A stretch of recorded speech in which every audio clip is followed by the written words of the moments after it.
Once again welcome all of you. आप सभी का मैं एक बार फिर स्वागत करता हूं। अभी तक का जो हम लोगों ने सफ़र तय कर लिया उसमें काफ़ी हद तक जो बेसिक लेआउट होता है वो आप समझ चुके हैं। लैंडलाइन का जो नेटवर्क है वो भी हमने आपको बताया। लैंडलाइन ही नए नेटवर्क के रूप में आया, लेकिन उसके कुछ डिवाइसेज हैं चेंज करके राउटर में कन्वर्ट कर दिए गए। ये हमने लास्ट सेशन में भी देखा। अब ज़माना हमारा जो है इंटरनेट का ज़माना है, जिसमें हम लोग इंटरनेट करने की कोशिश करते हैं, हम एक दूसरे को डाटा कम्युनिकेशन करने की कोशिश करते हैं।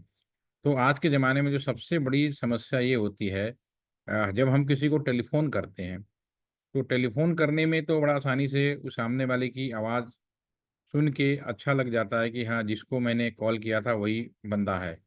लेकिन आप इंटरनेट के थ्रू आज की डेट में अगर किसी को ईमेल भेज रहे हैं या मैसेज भेज रहे हैं, तो आपको कैसे इस बात का इंश्योरिटी मिलेगी कि ये जो हमने कम्युनिकेशन किया है वो उस राइट पर्सन को ही गया है। ये बहुत बड़ा चैलेंज है। इस चैलेंज को दूर करने के लिए हमारे पुराने इंजीनियरों ने बहुत अलग-अलग प्रयास किए।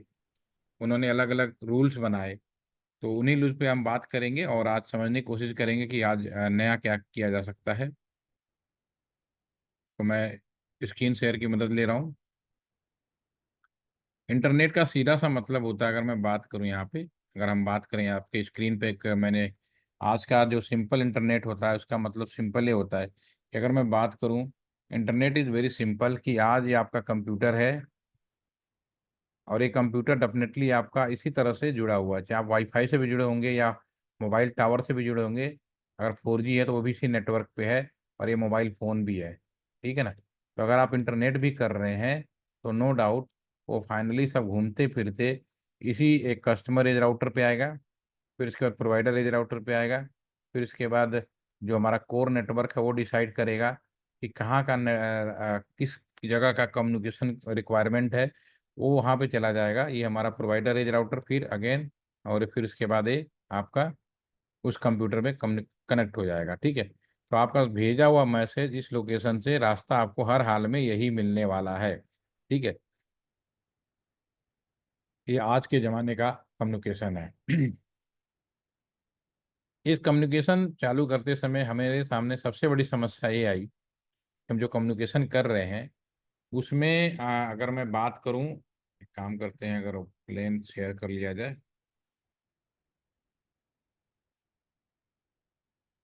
कोई नहीं, इस पे चलिए, नहीं आ रहा तो आ देते हैं। एक ब्लैंक, चलिए एक मैं ब्लैंक वो बना देता हूँ,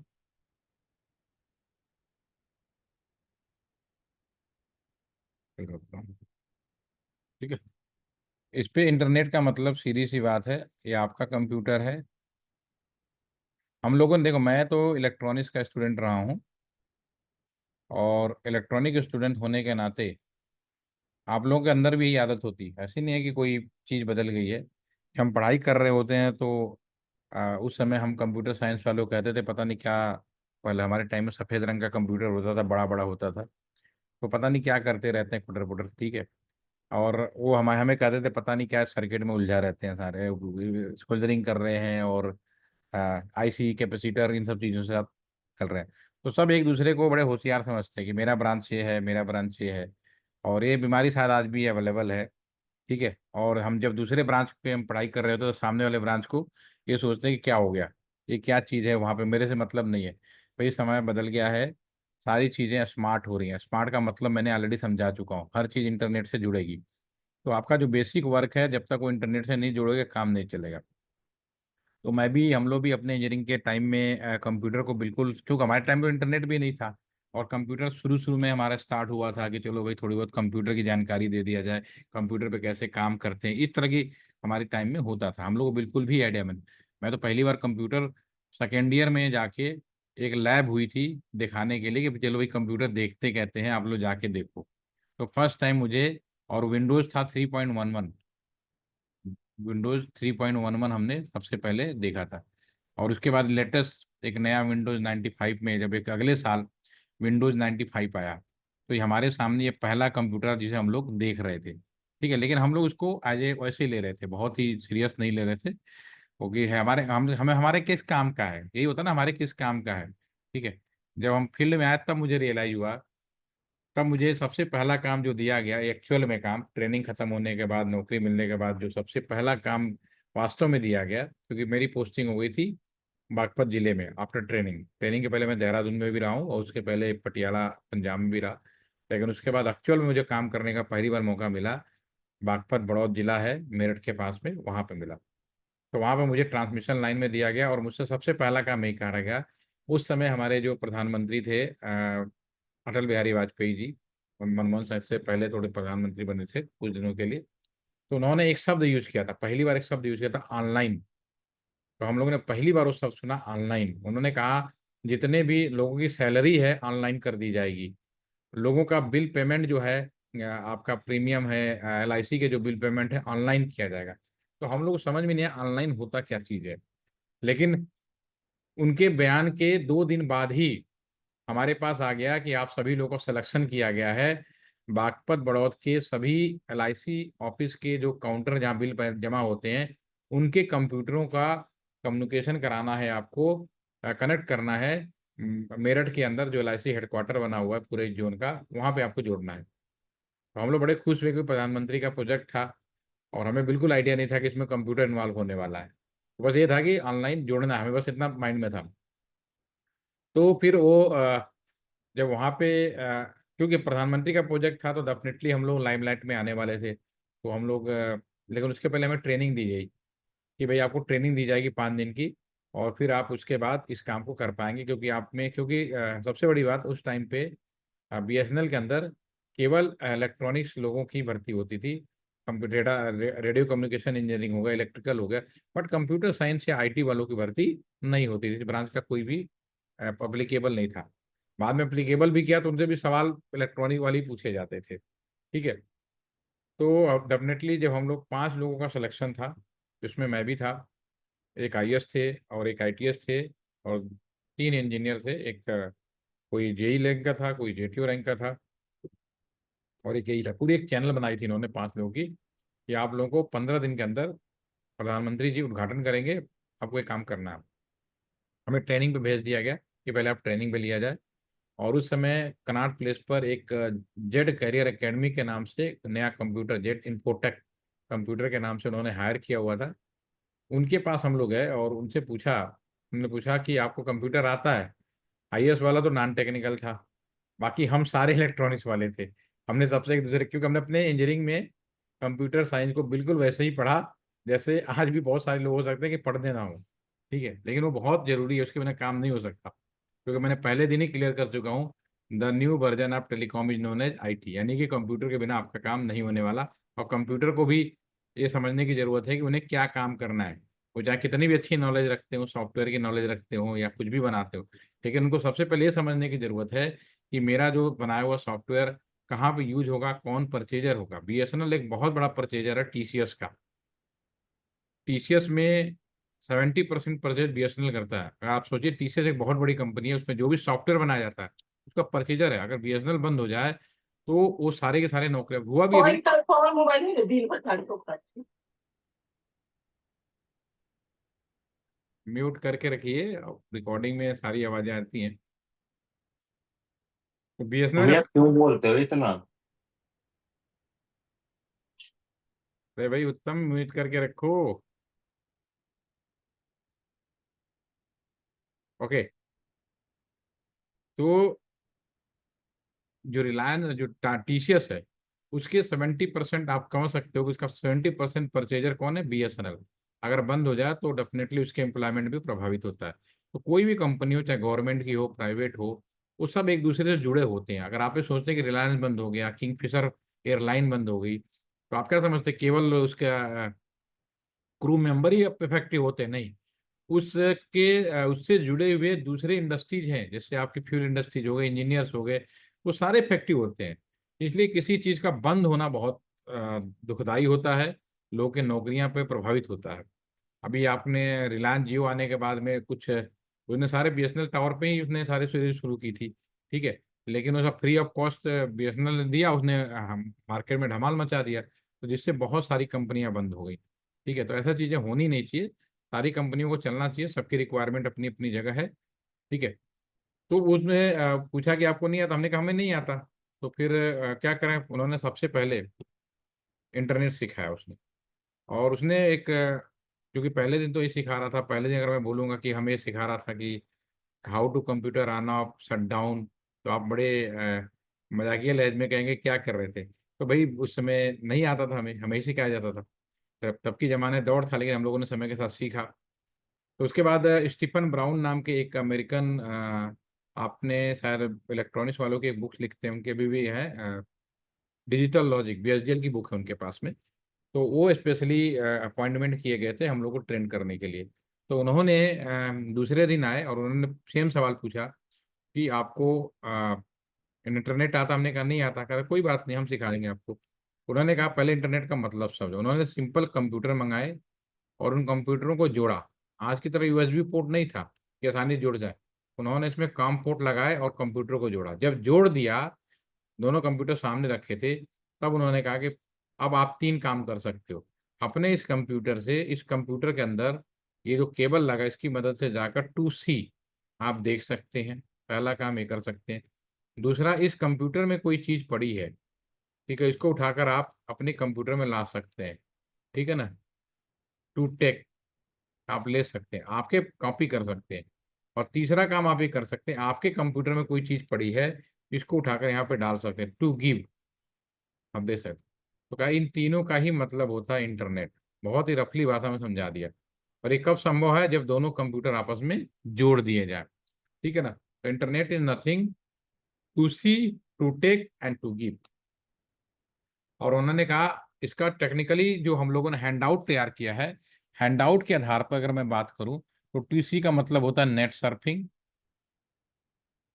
और उन्होंने टू टेक का मतलब होता है डाउनलोडिंग। और इसका मतलब होता है टू गिव का मतलब होता है अपलोडिंग। तो इन्होंने इस चीज़ को क्लियर किया, हमें समझ में आ गया, बहुत अच्छा लगा कि हम लोग, उन्होंने उन्होंने फिर ही कहा कि आपका एलआईसी ऑफिस के सारे कंप्यूटर बागपत में रखे गए हैं, जिले में जगह जगह इनके जो भी ऑफिसेज हैं। आपका हेडक्वार्टर है एलआईसी का मेरठ के अंदर। आपसे ये कहा जा रहा है कि ये सारे कंप्यूटर मेरठ में जोड़ देने हैं। ठीक है। और फिर आप इससे कंप्यूटर पे सारा कम्युनिकेशन कर सकते हैं। ठीक है। तो पहले तो इंटरनेट समझ में आ गया था कि ऑनलाइन का मतलब वो समझा रहे थे। दूसरी बात, जोड़ सकते हैं। पहले दिन करने के बाद हम लोगों ने सिखाया कि कैसे किया जाता है, जो आज के दिन में बहुत आसान है, उस टाइम में कठिन काम था। तो हम लोगों ने जोड़ा और बड़ा अच्छा लगा कि ये पॉसिबल है। ठीक है। फिर हम लोग रात को साथ में बैठे थे और 2 दिन निकल चुके थे, तीसरा दिन था। तो रात में हम सबके मन में एक सवाल आया कि यार, बड़ौत यहाँ है और मेरठ वहाँ है, दोनों के बीच की दूरी जो है 60 किलोमीटर है। ये कैसे संभव है कि इतनी दूरी तक हम लोग केवल 15 दिन के अंदर डाल के संभव कर पाए? तो अगले दिन गए। तो फिर जैसे उन्होंने पूछा कि भी आप लोग को सवाल पूछना है सेशन शुरू करने से पहले, आपको ट्रेनिंग देने से पहले। तो हम लोगों ने कहा सर एक सवाल बहुत दिमाग में आ रही है कि जो कम्युनिकेशन हम लोग, आप सीधा सीधा कंप्यूटर दिखा के हम दिखा रहे थे, यही काम करना आपने हमें बता दिया, लेकिन ये यहाँ से लेकर एक कंप्यूटर यहाँ होगा, दूसरा कंप्यूटर मेरठ में होगा, तो इतनी दूर तक का हम केबल कैसे डालेंगे? तो हमारी सवाल सुनकर हंस पड़े, कह रहे केबल वेबल कुछ नहीं डालना है, ऑलरेडी टेलीफोन लाइनें बिछी हैं। टेलीफोन लाइन पे ही आपको एक मॉडेम लगाना है जो इनको मैनेज करेगा, और फिर वो कम्युनिकेशन करेगा। ये दिस इज अ मॉडेम। ठीक है ना। तो हमारे दिमाग में समझ गया। तो वो दिन था और एक आज दिन है। हम लोगों ने आईटी के फील्ड में अपने बीएसएनएल को, या जो भी इंडिया के अंदर, बहुत ज़्यादा डेवलप किया है। और आज आप उस पीढ़ा में हैं जहाँ पे आप कहीं भी बैठे हो इस समय, आप मेरी आवाज़ सुन सकते हैं, देख सकते हैं। ये इसका चमत्कार है। ठीक है ना। तो ये व्यवस्था की गई। अब इसके बाद तीसरा सबसे बड़ा चैलेंज ये आया कि इंटरनेट का मतलब उन्होंने मुझे बताई, मैंने थोड़ी सी जानकारी दी ताकि आप लोगों को भी पता चले कि मैंने कहाँ से सीखा, और आपको भी पता होगा इंडस्ट्री में कैसे सीखा जाता है। और एक कंप्यूटर था। अब नेक्स्ट क्वेश्चन ये आया कि चलो ये कंप्यूटर जुड़ा है, आप कम्युनिकेशन कर रहे हो, लेकिन ये कैसे पता चलेगा कि मैंने यहाँ से कोई चीज़ यहाँ भेजी है, ठीक है, वो उसी पर्सन को ही मिला है जिसको मैंने डिलीवर किया? मैंने किसी को ईमेल भेजा तो कैसे मिलेगा? तो फिर इसके लिए भी उन्होंने मेरे को ट्रेंड किया। उन्होंने कहा ये भी बहुत आसान है। और उन्होंने कहा एक नई चीज़ शुरू हो गई, आप लोग बहुत अच्छे टाइम पे आए हैं। उन्होंने कहा सबसे पहले अलग अलग नियम बनाए गए। सबसे पहला नियम बनाएगा आईपी प्रोटोकॉल, बोला उन्होंने। ठीक है। लेकिन किसी किसी और कंट्री ने बनाया था। फिर लोगों ने कहा इसको मना कर दिया, ऐसो ने कहा नहीं भाई, हमें तो सब जगह करना। दूसरा नियम बनाया उन्होंने टीसीपी प्रोटोकॉल। ठीक है ना, टीसीपी प्रोटोकॉल बनाया। ये भी किसी और कंट्री ने बनाया था। तो बाद में आईएसओ ने, ठीक है ना, आईएसओ आप सभी जानते हैं, आईएसओ एक संस्था है जो सर्टिफिकेशन देती है। आईएसओ ने क्या किया कि आपस में सभी देशों के बीच में सामंजस्य स्थापित रहे, कोई झगड़ा ना करे, तो उन्होंने इन दोनों को मिलाकर एक नया प्रोटोकॉल बनाया, TCP IP. This is a नया इंटरनेट प्रोटोकॉल, टीसीपी आईपी। ठीक है, तो this is the internet protocol. तो आईएसओ ने, अभी हम जो दुनिया में जो इंटरनेट चल रहा है वो इसी प्रोटोकॉल के तहत चल रहा है। उसके बाद और भी जरूरत पड़ी तो इन्होंने वसाई लेयर बनाया। वसाई लेयर कोई प्रोटोकॉल नहीं है, एक तरीका बनाया जिसमें हम लोग, इसको मैं समझा सकता हूँ वसाई लेयर क्या है। आप में से किसी को अनम्यूट करते हैं जो कर सकता है। यस, कौन करेगा? विवेक, विवेक यस अनम्यूट हो। सर। अच्छा, आपसे छोटा सवाल है, अगर आप मार्केट गए, आपने एक फोन खरीदा नोकिया का, और उस पे आपने कवर लगा दिया, आ, क्या बोलते हैं, एप्पल का लगा दिया, हर चीज एप्पल की लगा दी, लुक वाइज कोई देखा है तो देखते ही फोन एप्पल का दिखेगा। लेकिन मेरा सवाल है, क्या वो फोन एप्पल का हो गया? No sir. फोन तो नोकिया का ही रहेगा ना, ठीक है ना। हाँ। तो पहली चीज है कि उस पर कवर, अब कवर हम क्यों लगाते हैं? हम हिंदुस्तानियों की आदत है, सबसे पहला कोई भी सामान खरीदते हैं तो हमारी सबसे पहले आदत है पे कोई खड़ोच ना लगे, ठीक है ना। तो हम इस पे स्क्रीन गार्ड लगा देंगे, फ्लिप कवर लगा देंगे, और फिर देखो नोकिया का भी, नोकिया को हम एप्पल बना सकते हैं, बट एक्चुअली में वो आपका फोन वही रहेगा। तो दुनिया में जो इंटरनेट करने का जो नियम है वो टीसीपी आईपी है। बाद में सभी लोगों ने कहा भाई नियम तो हमने अप्लाई कर दिया, अब आसानी से बदला नहीं जा सकता, तो हमने कहा कोई बात नहीं, जो हम टीसीपी आईपी है इसमें हम कुछ कवर पेज लगा देते हैं, स्क्रीन गार्ड लगा देते हैं, फ्लिपकार्ट जैसे जो है ना, बोलो ना, जो आपका मोबाइल के ऊपर। तो उन्होंने एक रिफरेंस मॉडल बनाया, सभी देशों ने मिलकर, इसको बोलते हैं रिफरेंस मॉडल। रिफरेंस मॉडल, ये कोई प्रोटोकॉल नहीं है, बहुत इंपॉर्टेंट क्वेश्चन है ये, आपका इंटरव्यू में सिलेक्शन हो जाता है छोटी सी बात पे। रेफरेंस मॉडल बनाया, ये कोई प्रोटोकॉल नहीं है, प्रोटोकॉल वही है, नोकिया फोन ही है, जैसे मैंने अभी डिस्कस किया ना, नोकिया फोन ही है। इसमें जो, और इसमें लेयरें ऐड की गई, सुरक्षा की लेयरें और हमने ऐड की, ठीक है ना। तो ये रेफरेंस मॉडल है। अगर कोई ये पूछे कि लेटेस्ट इंटरनेट करने का प्रोटोकॉल क्या है, तो भैया प्रोटोकॉल टीसीपी आईपी है, ठीक है। लेटेस्ट इंटरनेट करने का रेफरेंस मॉडल क्या है, तो आप कहोगे वसाई लेयर है। वसाइल, ये भी सवाल पूछा जाता है, वसाई लेयर क्या कोई प्रोटोकॉल है? आप बिल्कुल मना कर देना, वसाई लेयर कोई प्रोटोकॉल नहीं है। जो प्रोटोकॉल है टीसीपी आईपी, उसी के ऊपर हम लोगों ने एडिशनल लेयर चढ़ाई हुई है, बिल्कुल सिक्योरिटी बढ़ जाए और कम्युनिकेशन का डिलीवरी प्रॉपर हो, कोई मिस कम्युनिकेशन ना हो, ठीक है ना। तो वसाई लेयर जब हमारा था वो 7 लेयर का था। हम लोग अपने कॉलेज में, तो आप लोग भी कैसे याद करे होंगे मुझे नहीं मालूम, तो हम लोग ऐसे याद करते हैं, प्लीज डू नॉट थ्रो सास पिज्जा अवे, ठीक है ना। पी का मतलब होता है फिजिकल, ठीक है ना। डी का मतलब होता है डेटा, एन का मतलब होता है नेटवर्क, टी का मतलब होता है ट्रांसपोर्ट, एस का मतलब होता है सेशन, और पी का मतलब होता है प्रेजेंटेशन, एंड ए का मतलब होता है एप्लीकेशन। राइट, ये लेयर्स हो गई। और जो फिजिकल लेयर है, layer number 1, layer number 2, layer number 3, इस तरह से इनकी नंबरिंग की गई है, राइट। ठीक है, तो मैं यहाँ पे आता हूँ। अब मैं आप सभी से सवाल पूछूंगा, चैट में लिखिएगा, आपका अटेंडेंस भी लगेगी। सवाल ये है कि आप ये बताइए कि आप सभी को नेट, सॉरी क्या बोलते हैं, इंटरनेट तो सभी करते ही हैं।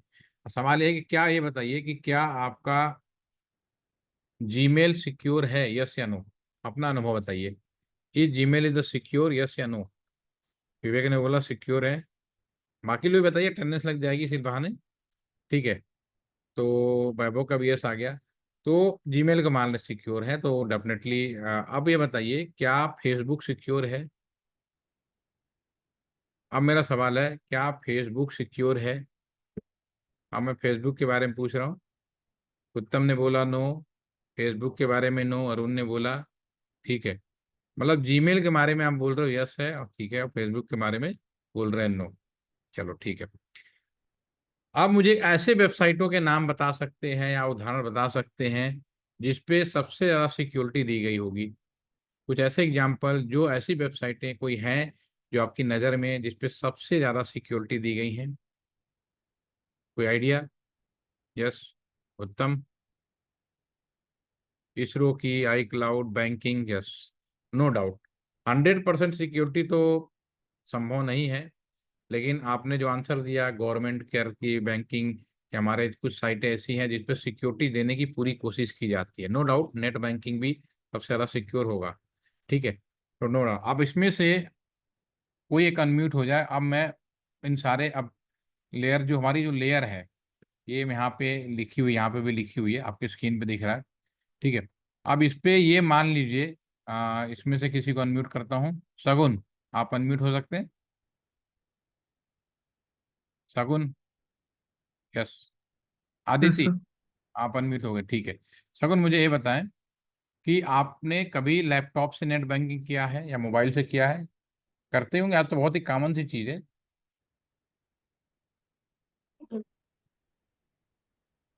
आदिति, आपने किया है? मेरी आवाज़ आ रही है? हेलो। Yes sir. सर मैंने अभी ज्वाइन किया है। हमारे एरिया में थंडरस्टॉर्म चल रहा था तो पावर नहीं था। मैंने अभी जस्ट ज्वाइन किया है। कोई बात नहीं। Thank you sir. आपसे, आप जो सवाल मैं पूछ रहा हूँ उसका तो आंसर दिया जा सकता है। आपने नेट बैंकिंग लैपटॉप से किया है? Yes sir. ठीक है। ये मान लीजिए ये आपके घर में कंप्यूटर या लैपटॉप है जो यहाँ पे लगा हुआ है, ठीक है। Yes sir. और ये मान लीजिए आपका वो कंप्यूटर है जिसमें आपका, ऐसे बोलते हैं बैंकिंग सर्वर, जहाँ पे आपके बैंक डिटेल हैं या जहाँ से आप नेट चला, आप अपने कंप्यूटर से नेट बैंकिंग करने जा रहे हो, ठीक है। तो कंप्यूटर में नेट बैंकिंग करने के लिए सबसे पहला काम क्या करेंगे? सर उनके पोर्टल पे जाएंगे हम। क्या खोलेंगे कंप्यूटर में, कैसे करेंगे? एक एक स्टेप समझोगे तो सारे लेयर समझ में आएंगी, वरना नहीं समझ में आएगी कितने भी पढ़ लो किताब। आप अगर नेट बैंकिंग करने जा रहे हो, आपके पास लैपटॉप है, तो एक आम आदमी सबसे पहला काम क्या करेगा? कहाँ से शुरू करेगा? मेरा कहने का मतलब है, शुरू कहाँ से करेगा?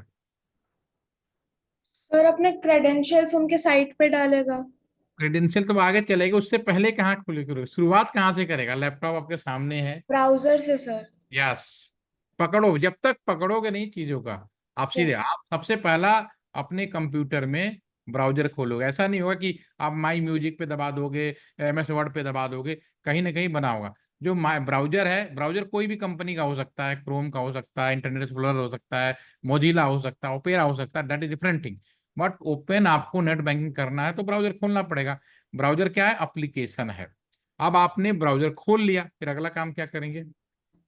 सर इनका यूआरएल डालेंगे या फिर यस। ढूंढेंगे। अब मैं उसका एड्रेस डालोगे आप, जिसे www.facebook.com डालते हो, चाहे जीमेल हो, फेसबुक हो, और या फिर नेट बैंकिंग हो, सब में एक ही काम है, उनका पता डालोगे, उनका एड्रेस डालोगे। आपने उसमें डाला www.icicibank.com, हमारा कंप्यूटर यहाँ से निकलेगा, ऐसे होते हुए जाएगा, इन सारे राउटर से होते हुए, जो भी पाथ है उसमें डिफाइंड है। अब उस पे पहुंचकर ये पहुंच जाएगा उस सर्वर पे, बैंक वाले, बैंक। अच्छा अच्छा, आदिति आप नेट बैंकिंग करना चाहते हैं, चलो भाई मेन पेज ले जाओ, और मेन पेज ओपन हो जाएगा। तो जो मेन पेज होगा वो भी एक एप्लीकेशन होगा, इसमें दो चीजें हो गई, एक तो वेब ब्राउजर, और जो वेब पेज खुल के आएगा वो भी आपका एप्लीकेशन हो गया। ठीक है, यहाँ तक आ गया। सब में सेम होता है, चाहे फेसबुक हो, जीमेल हो, जो भी करता है काम आदमी, सब में यही होगा। बाय डिफॉल्ट एक मेन पेज खुलेगा, लेकिन उसके लिए तरीका ही होगा, दीज आर एप्लीकेशन। अगला काम क्या करेंगे? सर फिर हम देखेंगे क्या क्या सर्विसेज अवेलेबल है उनके साइट पे। आगे कैसे जाओगे? सर्विसेज ठीक है, उसके आगे आगे अपने नेट बैंकिंग कर रहे हैं, सर्विसेज तो बहुत सारी है, हम नेट बैंकिंग की बात कर रहे हैं। नेट बैंकिंग फिर नेक्स्ट क्या करोगे, अभी आपने बताया था पहले। सर लॉग इन करेंगे क्या? उसमें। लॉग इन करेंगे। लॉग इन आप फेसबुक में भी सेम करोगे, आपका यूआरएल जो भी आपका ये बैंकिंग है उसमें भी करोगे, जो भी आपकी साइटें हैं, तो वो भी एक एप्लीकेशन है, but this known is the presentation. Presentation क्यों? इसका सभी का ताला चाबी अलग होगा, यूजर नेम पासवर्ड में ताला चाबी सभी का अलग होगा, आपका अलग होगा, मेरा अलग होगा, everybody, but these are also application, but हम इसको प्रेजेंटेशन कहते हैं। फेसबुक हो, जीमेल हो, कोई भी चीज हो, सब में होगा। जब आप अपना डालोगे तो जो नेक्स्ट पेज एप्लीकेशन की जो खुलेगी, वो आपके ताला चाबी के अनुसार, आपके जो यूजर नेम पासवर्ड है, जो आपकी इंफॉर्मेशन है, उसके हिसाब से आपका बैंक बैंक का जो स्क्रीन होगा वो ओपन होगा, उसके अंदर जो भी इंफॉर्मेशन होगी दिखाएगा, कोई किसी का बैलेंस दिखाएगा, किसी का जो भी सुविधाएं आप लेते हैं सारे के सारे दिखेंगी आपकी, वो पर्टिकुलर आपका ही होगा। ठीक है। अब मुझे नेक्स्ट सवाल, अगर ज्यादा देर तक आप नेट बैंकिंग ना करें या रिफ्रेश कर दें तो क्या होगा? सर हम जो भी आगे का प्रोसीजर करेंगे वो इनवैलिड करेंगे। इनवैलिड हो जाएगा, क्योंकि मोस्ट ऑफ द एक टाइम लगा होता है कि इतना टाइम तक आप एक पेज में रह सकते हैं, या फिर ये। नहीं, टाइम में नहीं हुआ, आप जितना चाहो नेट बैंकिंग में रह सकते हो, उसका कोई बाउंड्री नहीं। टाइम का भी ठीक है, उस पर हम बात करेंगे। ठीक है, लेकिन मैं कह रहा हूँ कि ज्यादा देर तक आप नेट बैंकिंग नहीं करोगे, कोई भी काम बंदी या भूल जाए, ठीक, तो क्या होगा? सर लाइक वेब पेज के साथ क्या होगा या हमारे साथ? नेट बैंकिंग के साथ। नेट बैंकिंग के केस, मैं यहाँ पे नेट बैंकिंग के बारे में बात कर रहा हूँ। सर इसका थोड़ा कम आइडिया है। क्यों? रिफ्रेश लॉग आउट नहीं हो जाता, सेशन आउट नहीं हो जाता? हाँ सर, सेशन आउट हो जाता है। ये तो आपके एक्सपीरियंस की बात है, मैं कोई ऐसी चीज तो नहीं पूछ रहा हूँ ना। लेकिन यस। क्या आपका फेसबुक का सेशन आउट होता है? नहीं होता। जीमेल का होता है? नहीं। आपके आने से पहले मैंने ग्रुप में सवाल पूछा था कि फेसबुक सिक्योर है, जीमेल सिक्योर है, ठीक है ना? तो जीमेल को तो सभी ने बता दिया सिक्योर है, फेसबुक पे लिख दिया, सभी ने नो कर दिया। ठीक है भाई, जीमेल में भी सेम सिक्योरिटी व्यवस्था की गई है, फेसबुक में भी सेम की गई है। दोनों में एक लेयर मिसिंग है, सेशन लेयर। सेशन की कहानी अलग अलग हो सकती है, जैसे अभी आपने बताया, किसी में टाइम डिफाइंड होगा, किसी में होगा मल्टी, जैसे एग्जाम सर्वर है, वो एक बार में एक ही जिस कंप्यूटर से लॉगिन कर दो उसी में पेपर दे पाओगे, दूसरे में नहीं दे पाओगे, क्योंकि मैं एग्जाम कराता हूँ। तो यहाँ भी मेरे, अगर किसी ने मेरे इसी कंप्यूटर बैठ के पेपर देना शुरू कर दिया, तो कहीं और लॉगिन ही नहीं होगा, इसी कंप्यूटर में ही वो पेपर देगा, चाहे कुछ भी हो जाए। जब तक अगर कोई टेक्निकली प्रॉब्लम आ जाएगी तो उसका बकायदा वेरिफिकेशन होगा, उसके बाद उसको अलाउ किया जाए, वरना वो दूसरा दे नहीं सकता। ये भी सेशन है। मल्टी सेशन, एक बार कई जगह लॉग इन कर सकते हो। तो सेशन कई कैटेगरी में हो सकता है, उसकी डिफाइन करता है वेबसाइट की रिक्वायरमेंट। नेट बैंकिंग केस में भैया जरा सा भी सेंसिटिव मैटर है, बिल्कुल ओपन नहीं होना चाहिए, ज्यादा देर तक माउस नहीं चला सकते, रिफ्रेश नहीं कर सकते आप, ठीक है ना? वो सेशन। तो फेसबुक और आप जीमेल के बारे में भी सेम है। हाँ जी, फेसबुक अनसिक्योर क्यों हो गया, उसका कारण ये है कि हमारी जो पर्सनल इंफॉर्मेशन है उसको आप एज इट इज, या फिर ज्यादा से ज्यादा लोग उससे जुड़े होते हैं। जीमेल में क्या है, केवल मतलब के लोग ही आपसे कम्युनिकेट करेंगे, ठीक है? आपका बाकी फेसबुक में क्या होगा, हर पर्सन जो भी सोशल मीडिया पे होगा सारे जुड़ेंगे, तो ज्यादा लोग जुड़ेंगे तो घटना होने की संभावना ज्यादा होती है, ठीक है? लेकिन आप ये नहीं कर सकते कि फेसबुक अनसिक्योर है, ये बिल्कुल ही नहीं कर सकते। टेक्निकली ही जो बिल्कुल सेम है जैसा कि आपका जीमेल है, ठीक है? तो अगर कभी फ्यूचर में कोई कोई सवाल पूछे, भैया ऐसा है, इसमें सेशन मिसिंग होती है। और सेशन को मजबूत बनाने के लिए अलग अलग तरीके हैं। कई बार अगर तो गलत पासवर्ड डाल लोगे तो कहेगा लाओ भाई ओटीपी लाओगा, ओटीपी डालोगे तब चलेगा, ऐसा भी होता है, ठीक है? 3 बार करोगे तो ब्लॉक हो जाएगा। ये सब से पार्ट है। तो ये जो शुरू के 3 लेयर हैं, ये आपका यूजर सपोर्ट लेयर है, यूएसएल।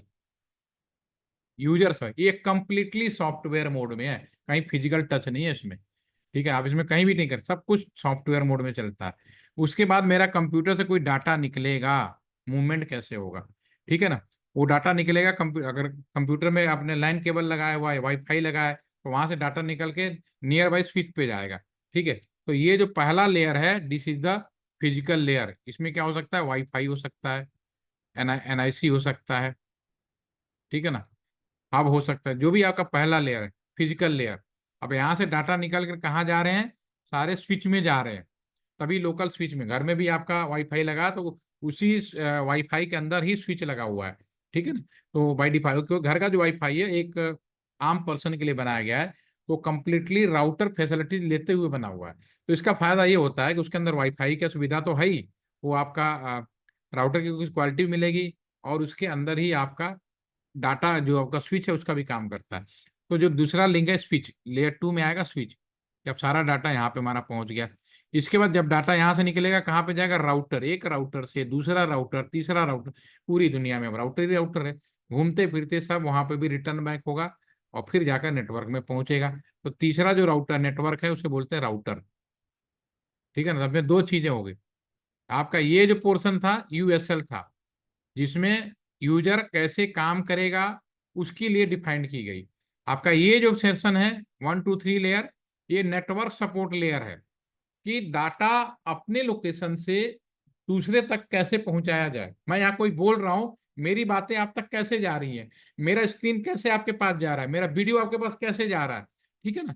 ये सब मेरे मेरे मैंने लगा रखा है, मेरे कंप्यूटर से निकलेगा, मेरे स्विच में जाएगा, मेरा राउटर लगा हुआ है, राउटर से घूमते फिरते आपके यहाँ भी सेम होगा, अभी किसी न किसी राउटर से ही जुड़े हो, कस्टमरेज राउटर से, चाहे टावर के माध्यम से जुड़ो तो जाओगे राउटर से, ठीक है? तो ये आपका 3 लेयर हो गए, 3 पार्ट में दिवाइड। अब बीच में बच गया ट्रांसपोर्ट लेयर।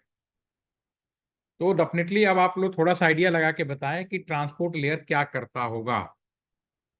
क्या लगता है कि ट्रांसपोर्ट लेयर क्या करेगा? यूजर सपोर्ट में यूजर की कहानी हो गई, नेटवर्क में हम एक जगह से दूसरे से भेजने हो गए, ट्रांसपोर्ट लेयर में क्या होगा? यस अरुण, अरुण कुछ बता सकते हैं? अगर मेरी बात सुन रहे हैं तो जरूर बता पाएंगे आप। Yes sir. बताइए। Sir transport layer. Transport layer में डाटा ट्रांसपोर्ट होगा सर। अच्छा, इलेक्शन का टाइम खत्म हो गया है, तो अब हम आपको इलेक्शन लड़ा नहीं सकते, हम कह भी नहीं सकते आप गलत है, बिल्कुल पॉलिटिकल आंसर दिया आपने। जी ठीक है। सर। ठीक है ना? अच्छा, लड़ना है इलेक्शन का, ठीक है। बढ़िया यार। इलेक्शन में ना आपको खड़ा होने की जरूरत है सर, ट्रांसपोर्ट में ट्रांसपोर्ट होता है, खत्म। ठीक है। अब नेताजी ने सही बोल दिया। ठीक है, चलिए, अच्छी बात है, हंसना भी चाहिए। ठीक है, आदित्य ने भी कुछ लिखा है। Yes, control amount of the data transfer, ठीक है, technically that is okay. Technically मैं किसी सवाल को डिनाई नहीं करूंगा। ठीक है। आपको ये समझना है ट्रांसपोर्ट का बेसिक काम क्या है, आपकी बात समझ गया मैं। बेसिक काम क्या है? अगर मैं आदित्य आपसे पूछूं कि अगर मैं आपको या आपके पेरेंट अगर आपको या किसी ने आपको ईमेल भेजा, तो आप ईमेल कहाँ चेक करोगे? जीमेल में सर। ईमेल में चेक करोगे ना, ऐसा तो हाँ। नहीं कि ईमेल भेजा तो मैं फोन उठाऊंगा कान में लगा दूंगा। मैं नहीं सर। किस चीज का ट्रांसपोर्टेशन कर रहा हूँ, दूसरे एंड पे कैसे पता चलेगा? ट्रांसपोर्ट लेयर में ये बताता, ये क्या है, इसकी जिम्मे जैसे कंप्यूटर से निकलता है वो तुरंत ही बता देता है कि यूजर ने किस चीज का ट्रांसपोर्टेशन किया है, साउंड भेजा है, पिक्चर भेजा है, वीडियो भेजा है, क्या भेजा है उस चीज का। और इसके लिए पोर्ट नंबर डिफाइंड किया हुआ है। जब आप वेबसाइट बनाओगे तो आप सभी बिना पोर्ट पे क्या कितना वेबसाइट बना लो, जब उसको कहोगे साइट पर लोड करना है तो भैया उसका पोर्ट नंबर डिफाइंड है। वेबसाइट का पोर्ट होता है 8080804443। ठीक है। एफटीपी का 21, साउंड का होता है 2000। ठीक है। वीडियो का होता है 1750। ऐसे मिला के पोर्ट नंबर डिफाइंड है। जब प्रोग्रामिंग सॉफ्टवेयर में करते हैं तो पोर्ट नंबर डाले जाते हैं। और पोर्ट नंबर क्या चीज बताता है? आयुष्य ने पहले ही बता दिया है कि भैया अगर पीडीएफ फाइल भेज रहे हो तो दूसरे एंड को पीडीएफ तभी पता चलेगा कि वो पर्टिकुलर पीडीएफ फाइल का पोर्ट नंबर डिफाइंड है पहले से ही। वो कोई नया नहीं आता जनने, वरना तो पागल हो जाएगा कि मैं किस चीज का ट्रांसपोर्टेशन कर रहा हूँ। ठीक है ना? तो ये सातों लेयर, इसके अलावा और भी लेयर ऐड हो गई हैं। आज की डेट में 10.5 है, लेकिन अभी आपके बुक्स में नहीं मान्यता मिली है, इसलिए आपको बुक्स में नहीं बताया गया है। ठीक है ना? तो अभी मैं उसके बारे में बात नहीं, मैं फील्ड में काम करते मैं मालूम है, जैसे आपका ओटीपी है। ठीक है। आपका दूसरा, आपका ओटीपी के अलावा आपका एक चीज और शुरू हुई है कि स्क्रीन पे एक वो आता है ना, जब तक वो न डाल लो, इमेज आती है, वर्चुअल इमेज आती है, वो न डाल दो, इस तरह की चीजें आती रहती हैं। ठीक है। कई बार साउंड ऑफ द फेस, बहुत सारी चीजें ऐड हो रही हैं, फेस रिकॉग्नाइजेशन, बायोमेट्रिक, ये सब आपका यहाँ पे स्टेशन और ट्रांसपोर्ट के बीच में डाल रहे हैं, ताकि किसी भी तरह का कोई भी मिसकम्युनिकेशन ना हो, ना डाटा हैक कर पाए। लेकिन चोर चोर है, कितना भी बना लो चोरी का रास्ता ढूंढ लेता है। ठीक है ना? तो ऐसे बिल्कुल ऐसे ही हमने पहले दिन के सेशन में, जिस दिन मैंने टेलीफोन विजिट कर, सेकेंड सेशन में मैंने इस बात का जिक्र किया था कि सब लोग चैन से सो जाते हैं, हम स्विच रूम में थे और स्पीकर लगा के सबकी बातें सुना करते थे। ठीक है। Technically engineer is engineer. Okay. ठीक है। अब डिपेंड करता है कि साइबर सिक्योरिटी के फील्ड में जब लोग जाते हैं तो कौन किस फील्ड से जुड़ा है। कई बार कंफ्यूजन हो जाता है कि साइबर सिक्योरिटी का फील्ड, तो भाई सब जैसे बात है, जो कंप्यूटर साइंस का स्टूडेंट होगा उसका थोड़ा सा माइंड, क्योंकि पूरे टाइम वो सॉफ्टवेयर में ही, कंप्यूटर के बारे में ही बात करता रहता है, तो उसके लिए ये वाला जो नेटवर्क है यूएसएल वाला, इस पोर्ट के लिए अपने आप को फिट महसूस करता है। जो इलेक्ट्रॉनिक्स वाला होगा, जो नेटवर्क में होगा, नो डाउट वो उसको ले ये आएगा, ट्रांसमिशन की सारी लाइन इसमें आती है, ये सारे इलेक्ट्रॉनिक्स वाले आ जाते हैं। और जो आईटी वाला है उसको सॉफ्टवेयर के बारे में थोड़ी बताई जाती है और नेटवर्क के बारे में बताई जाती है, इसलिए वो आईटी का, ये तीनों ब्रांच के बहुत इंपॉर्टेंट हैं कि किसका क्या ले रहा है। अगर आप इलेक्ट्रॉनिक्स से हैं, जब आपकी मान लीजिए बीएसएनएल में नौकरी लगी जाएगी ना, सबसे पहले आपको देखा जाता है कि आप बीटेक किस में किया है। अगर आपने बीटेक इलेक्ट्रॉनिक्स में किया है तो आपको इस वाले फील्ड में डाल देंगे, चलो भैया एनटीआर, डब्ल्यूटीआर, ईटीआर, याद है, northern telecom, western telecom, video देखिएगा लास्ट। ठीक है। और अगर आप कंप्यूटर साइंस क्या, चलो भैया स्विच रूम के अंदर घुस जाओ, बैठ जाओ, सारे सॉफ्टवेयर का काम करोगे तुम। और आईटी वाले का, चलो भैया फील्ड में लग जाओ, सबके घरों में इंटरनेट दो, सबके घरों में नेटवर्क बनाओ, सारे दुनिया में फैलाओ सारे ये चीज। तो सबकी अलग अलग व्यवस्थाएं हैं, उनके क्वालिफिकेशन के हिसाब से उनको इंटरनेट की व्यवस्था दी जाती है, राइट। ठीक है। तो ये था अब तक का थ्योरी पार्ट, नेटवर्क से संबंधित और उसकी बेसिक जानकारी। इसके बाद अब शुरू होता है आपका प्रैक्टिकल सेशन। प्रैक्टिकल सेशन से पहले मैं एक सेशन लूंगा आज आपका, 15 मिनट, 10 से 15 मिनट और लेंगे। उसका नाम है आईपी एड्रेस। डेफिनेटली सभी लोग आईपी एड्रेस के बारे में जानते हैं। मैं आज टेलीफोन नंबर के बारे में बात करूंगा। और आईपी एड्रेस को हम लोग कल आफ्टरनून, शाम को कल क्लास लेंगे। कल कि मैं time I will inform to you, क्योंकि यहाँ थोड़ा सा कांवर का माहौल है, तो समय का थोड़ा सा इशू हो रहा है। तो कल लंच के पहले तो यहाँ कुछ है व्यवस्थाएं, तो शायद हम वहाँ पे अवेलेबल नहीं हो पाएंगे। तो आफ्टर इन इवनिंग आपको मैं टाइम बता दूंगा ग्रुप में, आप लोग के हिसाब से ज्वाइन कर लीजिएगा। ठीक है। तो आज मैं टेलीफोन के बारे में बात करूंगा। अभी मैं आपके स्क्रीन पे लिखता हूँ। सभी लोग चैट में बताएंगे, और अनम्यूट होके आदित्य आप बताइए, आपकी आवाज़ रिकॉर्ड अच्छी आ रही है। तो आप मैं स्क्रीन पे कुछ लिख रहा हूँ, इसके बारे में आपको बताना है कि मैंने एक स्क्रीन पर एक ऐसा टेलीफोन नंबर लिख रहा हूँ जिसमें ये एज्यूम कर लिया है मैंने कि हम लोग बिल्कुल राम राज्य में रहते हैं, किसी भी तरह का कोई हमारे अंदर करप्शन नहीं है, कोई भी तरह का मतलब मिसयूज नहीं करते, मतलब हर चीज बिल्कुल माइंड है, राम राज्य बोलते हैं, राम राज्य। ठीक है। उस दौरान मैं आपके स्क्रीन पर एक टेलीफोन नंबर लिखता हूँ, +91 120, ये नंबर है 27, लैंडलाइन नंबर है 164। ठीक है। अब मेरा सवाल सभी से है, बाकी लोग चैट में लिखिएगा। अदिति आप अनम्यूट हैं तो आप बोल के बताइएगा। यह नंबर आप देख के बताइए कि पूरी दुनिया में कहाँ पे होगा, क्या आप बता सकते हैं? सर +91 तो इंडिया का कोड है। जो आपकी जानकारी है बिल्कुल सही है, +91 इंडिया के कोड है। ठीक है। बाकी लोग भी सहमत हैं? चैट में लिखिए आप लोग। ठीक है, दिस इज नो डाउट, आप एक कंट्री कोड है, इसमें कोई भी कंफ्यूजन नहीं है। ठीक है। ये 1 डिजिट का, 2 डिजिट का और 3 डिजिट का हो सकता है। क्या आप इसे बदल सकती हैं? नहीं। एक बार आपने अलॉट कर दिया, आप इसको चेंज नहीं कर सकती हैं, दिस इज द फिक्स। जैसे अमेरिका का कोड है 001, बाय डिफॉल्ट 3 डिजिट तक हो सकते हैं, तो अमेरिका का कोड है 001, कनाडा का 002। ठीक है। इसी तरह इसी संदर्भ में इंडिया का 96 है, सॉरी 91, 96 आपका नेपाल का है। ठीक है। और 92 आई थिंक पाकिस्तान का है। तो जो कंट्री है जैसे बनते चलेगा, उस कंट्री का कोड हो गया, आप इसे बदल नहीं सकते, अलॉट ऑलरेडी हो गया। अब आप ये बताइए, इंडिया के अंदर ये नंबर कहाँ पे होगा, इसका कुछ आइडिया है? सर 120 जो है वो एरिया कोड होना चाहिए। एरिया कोड होना चाहिए, तो कहाँ का है, कुछ आइडिया है? नहीं सर, सॉरी। ठीक है। आज आज चूंकि समय बदल गया है, वरना एक समय था बिफोर 2003 से पहले, आप एक भिखारी जो भी पूछते ना, वो बता देता 120 कोड कहाँ का है, भैया गाजियाबाद का है, दिल्ली का 011 है। ठीक है ना, एक जमाना था। आज जैसे आप कह रहे हैं, हमें कुछ पता नहीं, क्योंकि डेफिनेटली समय चेंज हो गया, उसकी रिक्वायरमेंट नहीं है। ठीक है। नहीं। तो आपका जो नेक्स्ट है, आपका जो ये भी आपका एरिया कोड है, बिल्कुल सही आपने बोला, मैं भी एरिया कोड लिख देता हूँ। और ये 2 डिजिट का, 3 डिजिट का या 4 डिजिट का हो सकता है, इसको भी आप बदल नहीं सकते, ये भी फिक्स होता है। राइट। ठीक है। अब उसके बाद तो जब आपका एरिया कोड ही नहीं पता, तो आगे आगे भी कुछ इसी तरह सेम होगा डेफिनेटली। जो नेक्स्ट 2 डिजिट है, यहाँ तक तो पुराने जमाने में इसको बोलते थे आईएसडी कोड, 91 को आईएसडी कोड बोलते थे, और 120 को लोग एसटीडी कोड भी कहते थे। ये टेक्निकल नाम हुआ करता था पहले। ठीक है। पब्लिक को भी याद था एसटीडी कोड क्या होता, सब्सक्राइबर ट्रंक डायलिंग। उसके बाद जो डिपार्टमेंट में जो लोग काम करते थे, हम लोग काम करते थे, हमें उसके बाद का भी आइडिया था। जो 27 था, ये भी फिक्स है, ये सब एरिया कोड। ठीक है ना। और ये जो आपका जो 120 है, ये गाजियाबाद और नोएडा का एसटीडी कोड है, दो अलग अलग जिलों के एसटीडी कोड हैं। गाजियाबाद नोएडा काफी बड़ा है, इंडिया में है, गाजियाबाद नोएडा पर पहुंच गए। अब उस इतना बड़ा एरिया है, उस एरिया में कहाँ कहाँ है, ये भी तो डिफाइंड होगा। तो ये डिफाइंड हुआ 27 सब एरिया कोड। और ये है राजनगर, राजनगर पड़ता है गाजियाबाद में। ठीक है ना, राजनगर। और ये भी फिक्स होता है। ठीक है। अब राजनगर भी काफी बड़ा एरिया है गाजियाबाद का। अब राजनगर के अंदर ही 5 टेलीफोन एक्सचेंज है, क्योंकि कॉपर वायर से हमने टेलीफोन देने की शुरुआत की थी। आपने अगर मेरा सेशन देखेंगे, पहला दूसरा जो हमने ऑलरेडी बता चुका हूँ कि कॉपर वायर था 5 किलो, तो हमारे जितने भी टेलीफोन लगे शुरू में वैसे ही लगे आपके। तो भाई 5 किलोमीटर रेडियस पे तो पूरा राजनगर ही नहीं खत्म हो सकता, काफी बड़ा एरिया, पॉश एरिया गाजियाबाद का। तो यहाँ 5 टेलीफोन एक्सचेंज है। तो उसमें कौन सा टेलीफोन एक्सचेंज है जो नेक्स्ट है आपका, वो बताता था। और जो नेक्स्ट जो आपका है 55, वो एक्सचेंज आईडी। और ये एएलटी सेंटर का है। एएलटी सेंटर जहां से मैं लेक्चर डिलीवर कर रहा हूँ, मैं फर्स्ट फ्लोर पे हूँ, मेरे ठीक नीचे एक टेलीफोन एक्सचेंज लगा एएलटी सेंटर का।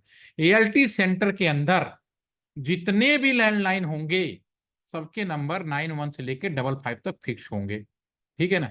अब आदित्य आप ये बताएं कि मान लो पहला कस्टमर आए, ठीक है, अगर आप मेरी बात समझ रहे हैं तो उसका टेलीफोन नंबर क्या होगा फर्स्ट कस्टमर आए तो,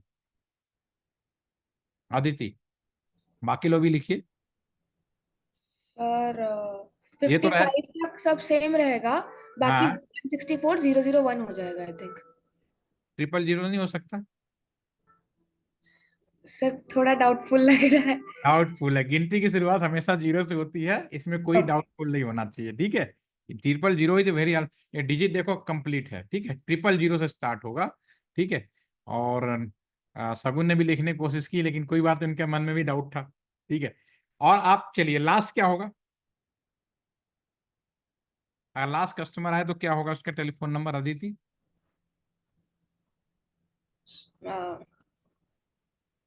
999 हो सकता है क्या? 999, ठीक है।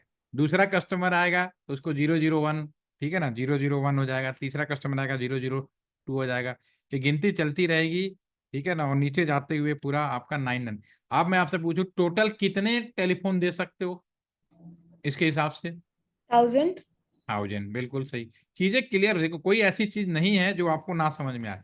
टोटल आप 1000 टेलीफोन नंबर दे सकते हो। अब सवाल आपके सामने आ सकता है 1000 से ज्यादा हो तो, बिल्कुल भी एलटीटीटी में दो दो स्विच रूम लगाए गए, ठीक है, एक स्विच रूम और लगाया गया और उसका जो है 28 है, यानी एलटी सेंटर के अंदर दो नंबर और इससे ज्यादा संभव, क्योंकि 12 13 16 लोग थे यहाँ काम करते थे, ठीक है।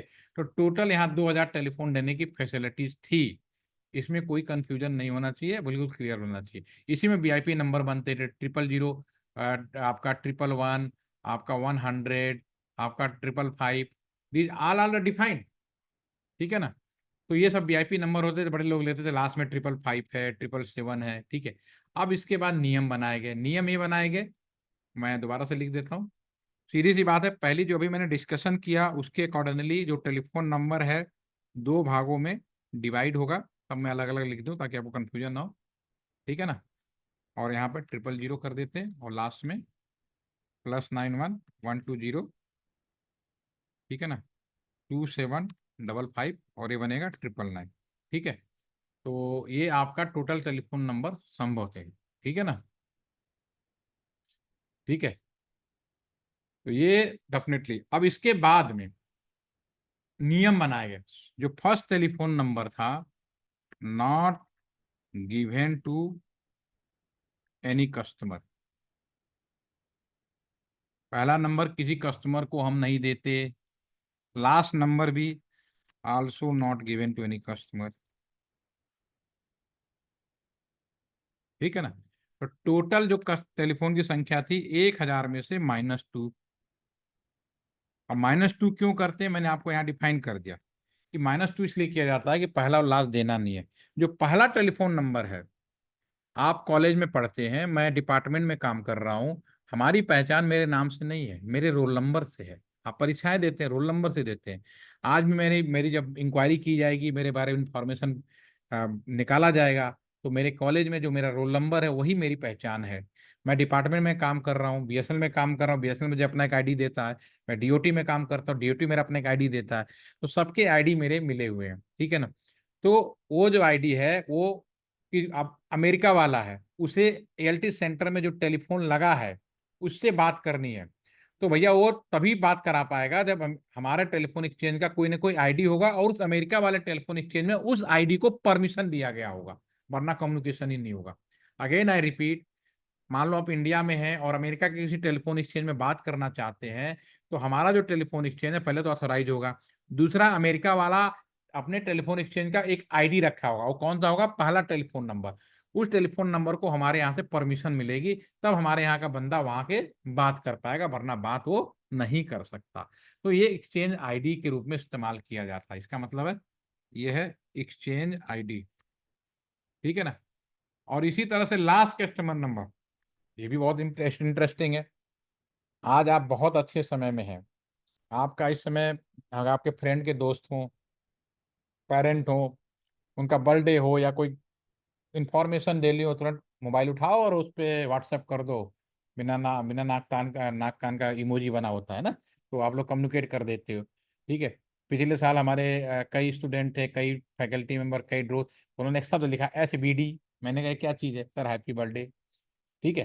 तो मैंने इस तरह के शब्द हैं जो आराम से पता चल जाता है। हमारे प्रधानमंत्री, अम, माननीय प्रधानमंत्री जी हैं, वो ट्विटर पे जाते हैं और एक ही शब्द लिख देते हैं, प्यारे देशवासियों, सबको नए वर्ष की शुभकामनाएं। सभी को मालूम चल जाता है। लेकिन जब ये व्यवस्था नहीं थी, जब इंटरनेट नहीं था, जब मैं पढ़ाई करता था, ठीक है, मेरे पुराने प्रधानमंत्री अटल बिहारी वाजपेयी थे, वो कैसे इन चीजों को अपने जनता को कैसे कहते थे कि नए साल पे शुभकामनाएं, नए साल पे बधाइयां। उनके पास दो ही ऑप्शन था उस समय। एक ऑप्शन था रेडियो, टेलीविजन या अखबार, मीडिया। दूसरा ऑप्शन था टेलीफोन नंबर। टेलीफोन नंबर का जो लास्ट टेलीफोन नंबर है, उनकी जो वॉइस होती थी रिकॉर्ड कर देते थे, और लास्ट टेलीफोन नंबर पर हम लोग उसको फिट कर देते थे। जब कोई फोन उठाता था तो उसको सबसे पहले सुनाई देता था, मैं, मेरे प्यारे देशवासियों, मैं देश का प्रधानमंत्री अटल बिहारी वाजपेयी बोल रहा हूँ, आप सभी को नए वर्ष की हार्दिक शुभकामनाएं।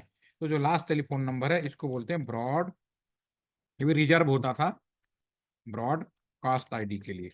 This is the reserve for the last telephone number. ठीक है, सेम चीज हमारी ये डिफाइन थी प्रीलिम। अब टेलीफोन नंबर का ही बाइनरी स्वरूप, इसमें कोई क्वेश्चन हो तो पूछ सकते हो। ये टेलीफोन, हाँ, एक सवाल मन में आ सकता है कि सर आज का टेलीफोन नंबर बड़ा उटपटांग सा है। आज आपको टेलीफोन नंबर नहीं दिया जाता, आपको टेलीफोन आईडी दी जाती है, जिसे आप लोग टेलीफोन नंबर ही बोलते हो, टेलीफोन आईडी। हुआ क्या, आ, कर लो दुनिया मिट्टी में, जैसे आज मुकेश अंबानी, जैसे हमारे उनका जो जियो आया है, वैसे ही अनिल अंबानी जी का कर लो दुनिया में रिलायंस कम्युनिकेशन के नाम से हैंडसेट आया। उस समय का जो हैंडसेट था वो बिना सिम के थे, और उनका बिल्कुल जो टेलीफोन नंबर था बिल्कुल सेम था। ऐसे ही जो उनका जो टेलीफोन नंबर था बिल्कुल ऐसे ही था, जो लैंडलाइन है उनका, जो वो इसलिए बस मोबाइल था, वो हैंडसेट था, बहुत ही सुंदर सुंदर हैंडसेट था, जैसे आज तूफान मचा। ठीक है ना, उसी तरह से वो हैंडसेट से पूरी दुनिया में बांटे गए। तो मान लीजिए आदित्य, आपको एक हैंडसेट लिया और आपने, उसने क्या किया, उसमें आपको याद होगा 2G स्कैम, एक अच्छे से आप याद होगा 2G स्कैम आया था। ये बहुत बड़ा स्कैम रुपल का है। उस स्कैम का एक छोटा सा झलक बता रहा हूँ मैं, वो आप सोचिए कितनी बड़ी स्कैम थी वो। तो आप मान लीजिए आदित्य ने, आपने उस समय फोन लिया, और आपको चूंकि फोन पे, चूंकि इसमें मिस यूज किया गया था, तो इसको आपको रोमिंग दे दी। आप उस फोन, जबकि वो फोन कहाँ होना चाहिए एज पर रूल, अगर मैं 120 ये नंबर दे रहा हूँ, मान लो किसी को नंबर दे दिया, यहाँ पे 111 दे दिया, आपका नंबर 111 हो गया, 91, तो बाय डिफॉल्ट एज पर नियम, एज पर रूल, ये गाजियाबाद में होना चाहिए, नोएडा में होना चाहिए था, जो भी था। लेकिन वो नंबर कहाँ चला गया, आप पहुंच गए बनारस, और वहां पे, या पहुंच गए कहीं और लोकेशन, देहरादून पहुंच गए, बनारस कहीं भी पहुंच गए, आप वहां से वो नंबर यूज कर रहे हैं क्योंकि आपको रोमिंग दे दी उन्होंने। ठीक है। तो मैं सोच रहा हूँ कि आप तो हो गाजियाबाद में, एक्चुअली में आप फिजिकली प्रेजेंट हो वाराणसी में। ठीक है। तो ये जो लोकेशंस हैं, इतना जो चेंज है, ये जब पब्लिक के सामने निकल के आया और गवर्नमेंट के सामने आया, तो एक 2G स्कैम नाम का बहुत बड़ा घोटाला सामने आया। तो फिर इस चीज को बताने के लिए फिर BSNL को जिम्मेदारी दी गई। BSNL ने 3G नाम की सेवा चालू करी, और 3G में उसने किसी भी कस्टमर को डिस्टर्ब किए बिना उनके नंबरों को माइग्रेट कर दिया मोबाइल के नंबर पे, और उन्होंने टेलीफोन आईडी बना दी, और इसको इनकोड कर दिया। ये सब सॉफ्टवेयर बेस्ड में है सारे ये बहुत बड़ा, इसके बाद हमारे कंप्यूटर साइंस वालों की बहुत ज्यादा यूज हुई। ठीक है, उनकी जबरदस्त उस समय बूम आया था कि कौन कंप्यूटर साइंस का है, पूरे बीएस में ढूंढा गया, उन सबको बढ़ाया गया। चलो भाई, एक्सचेंज आईडी से, टेलीफोन आईडी से एक्सचेंज आईडी में सॉफ्टवेयर का जो डेवलपमेंट है, इसमें जो भी कुछ आपको करना है काम, तो इसके पीछे एक्चुअल टेलीफोन, अगर आज भी आप टेलीफोन, इसमें ये पूरा आपका 10 डिजिट का टेलीफोन नंबर मिल जाएगा, मान लो 9411 इस तरह का टेलीफोन नंबर है। तो मान लो किसी कस्टमर का टेलीफोन नंबर है, तो मोबाइल नंबर तो ही हो गया, आज पर आपके जानकारी का बेसिकली टेलीफोन आईडी है। इसको इनकोड करोगे तो हो सकता है इनकोड करने के बाद उसकी टेलीफोन आईडी बिल्कुल सेम होगी। इसका एक फायदा और मिला, अब आप किसी भी, आपको टेलीफोन आईडी है ना, ये फिक्स है, आप कहीं भी चले जाओ, दूसरी कंपनी में चले जाओ, मोबाइल पोर्टेबिलिटी इसी वजह से फायदा हुआ। आपको एक जब चेंज करोगे ना कंपनी, किसी एक कंपनी में, तो आपको एक पोर्ट नंबर मिलता है। पोर्ट नंबर यही है कि आईडी क्या था, अब तुम कहाँ जा रहे हो, और जहाँ नया जाओगे वहां पे आपकी नई KYC हो जाएगी, और आपको नया पोर्ट नंबर, नया, पीछे आपको पीछे से नहीं पता चलेगा, आपका पीछे का टेलीफोन नंबर आपका सेम रहेगा ये। ठीक है। तो ये भी आज के इसका फायदा भी हुआ, नुकसान भी हुआ। फायदा तो आप समझ ही रहे हैं, कहीं भी आप किसी भी कंपनी में चले जाओ नंबर आपका चेंज नहीं होगा, ठीक है, उसका तरीका है। दूसरा नुकसान हुआ, 2G नाम का बहुत बड़ा घोटाला हुआ, लोग आज भी जेल की हवा खा रहे हैं, ठीक है। तो ये सारी चीजें के बाद आपका जो नेक्स्ट स्टार्टिंग होती है आईपी एड्रेस, ठीक है। तो आईपी एड्रेस के बारे में हम कल बात करेंगे, इसको पूरा कर लेंगे कल ही, कोशिश करेंगे अगर टाइम सही से मिल गया तो, ठीक है। तो अगर आपको कोई सवाल पूछना है, कोई कंफ्यूजन है, तो आप पूछ सकते हैं। आज के सेशन में मैंने दो चीजें रखी, एक आपका इंटरनेट करने का जो तरीका है, प्रोटोकॉल है, उसके बारे में डिस्कस किया। अब आप इसको पढ़ाई करेंगे अपने नॉलेज के हिसाब से, बहुत अच्छे से लगेगा जो जानकारी है। और दूसरा हमने आईपी एड्रेस के पढ़ाने से पहले जो एक्चुअल व्यवस्था है टेलीफोन के नंबर के बारे में वो बात किया। कल मैं आईपी एड्रेस के बारे में बात करूंगा। मैं बुक्स के बारे में बिल्कुल नहीं पढ़ाऊंगा, बुक्स में पढ़ने के लिए आप जो पढ़ेंगे, जब मुझे भी पढ़ाया गया था तो मैंने भी अपने सर के बाहर पकड़ लिए थे कि पता नहीं क्या पढ़ा रहे हैं, वो आसानी से नहीं याद होता। लेकिन जो मैं आपको कल प्रैक्टिकली, जैसे टेलीफोन नंबर है, आईपी एड्रेस को बनाते समय कैसे डिस्ट्रीब्यूट किया गया, इसमें क्या जानकारियां दिया गया, आपके टिप्स पे आ जाएगा। और फिर उसके बाद हम लोग प्रैक्टिकली करने के लिए सक्षम होंगे, ठीक है। तो have you any question you can ask, again see you tomorrow. Okay, thank you. हम उसी बता रही कंप्लीट हो गया है। ये उत्तम ने पूछा था थैंक यू 27 सर। क्या है। ओके ठीक है, आंसर जवाब दे दिया, आदित्य ने दे दिया, वेरी नाइस, थैंक यू।